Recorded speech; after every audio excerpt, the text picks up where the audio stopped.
S'exprimant lors d'une conférence de presse aux côtés de son homologue saoudien, le ministre égyptien des Affaires étrangères Sameh Choukri a critiqué dimanche la décision de certains pays occidentaux de réduire le financement de l'Agence humanitaire des Nations unies à Gaza. Selon Israël, 12 employés de l'UNRWA seraient impliqués dans l'attaque du Hamas le 7 octobre. Franchement, nous avons été surpris par les décisions prises hier concernant l'UNRWA et par les expressions utilisées à propos des allégations portées contre les employés de l'agence.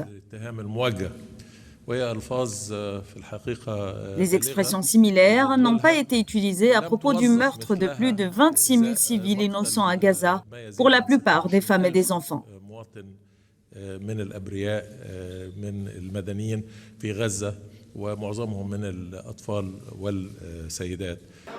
Le secrétaire général des Nations unies a appelé dimanche les pays à reprendre le financement de l'UNRWA à Gaza. L'enclave est en proie à une grave crise humanitaire.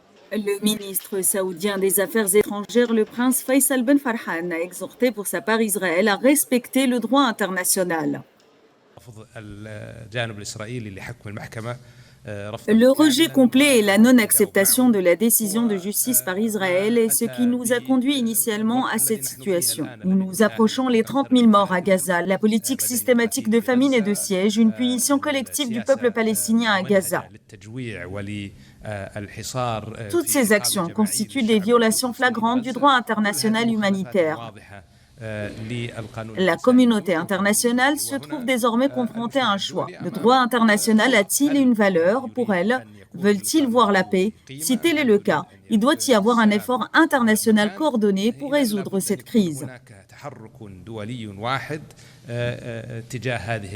L'UNRWA compte plus de 13 000 employés à Gaza, presque tous des Palestiniens, allant des enseignants des écoles gérées par l'agence, aux médecins, au personnel médical et aux travailleurs humanitaires.